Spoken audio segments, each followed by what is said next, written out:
Should you summon on this banner as a free-to-play player? Hell yes. If you guys have been watching this series for a while, you know that I'm pretty hesitant to recommend summoning on most banners, but this one is a hell of a value. We'll get into more of that in just a moment, but if you're on the fence on this banner, go for it. I think it's just a great value overall.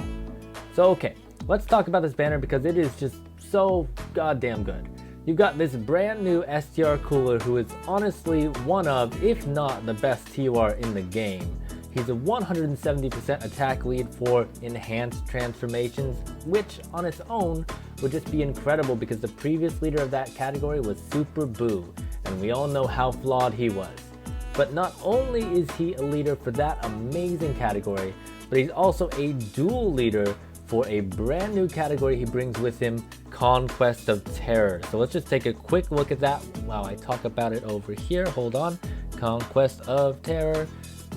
That's enhanced transformation. That's movie boss. There is enhanced. There we go.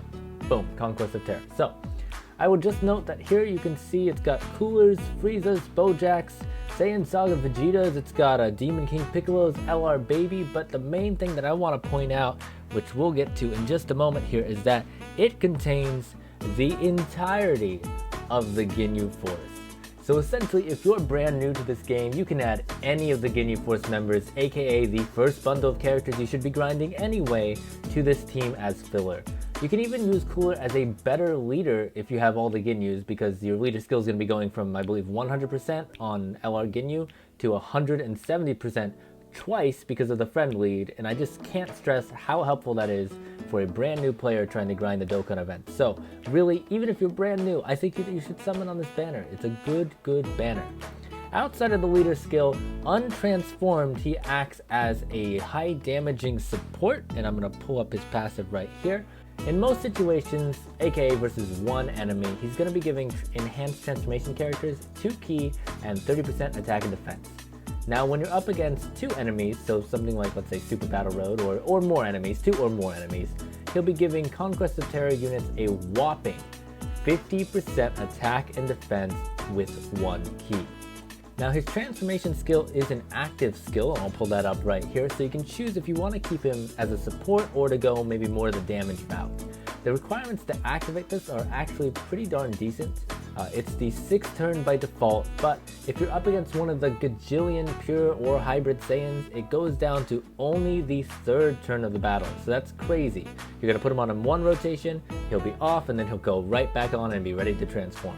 And when transformed, he does a guaranteed additional that has a, I believe, 25% chance of being a super attack. I will double check that and I'll pull it up here. Actually, we can just put the transformation there and we can take a look at that for ourselves here.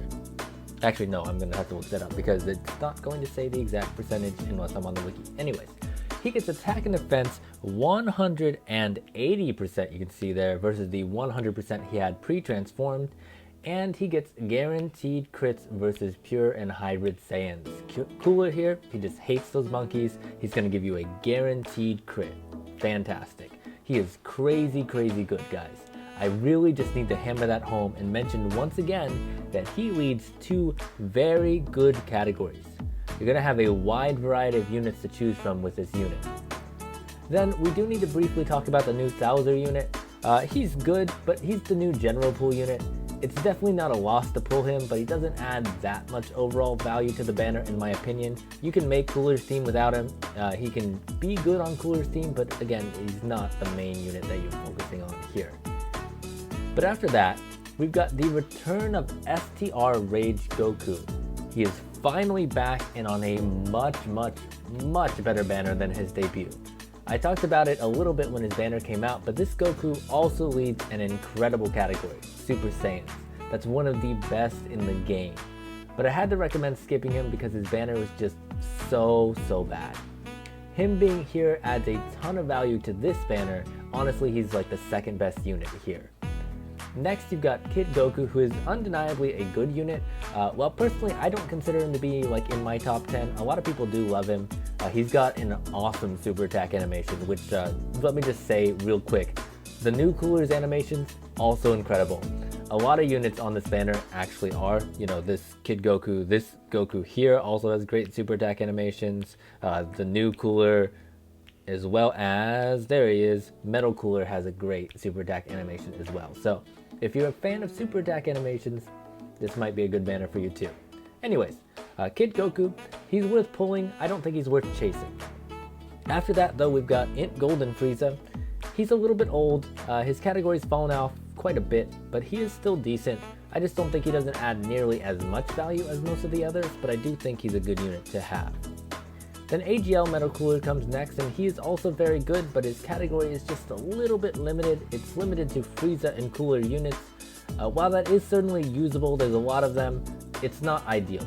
A great extreme AGL unit, a good pool, maybe even worth a little bit of chasing, but that's really my gripes with him, is that his category is just limited to the Frieza and Cooler units, which makes sense because it is most malevolent clan or Frieza family, which would be Frieza and Cooler units.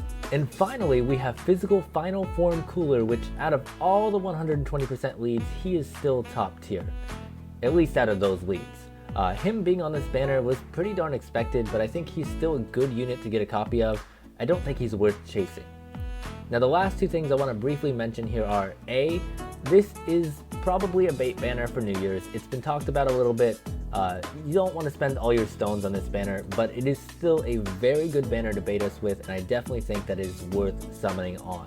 You can make some more stones back, but just don't spend all of them. You know, make sure that by New Year's Day you've got 400 stones for the guaranteed LR banner if it does come back.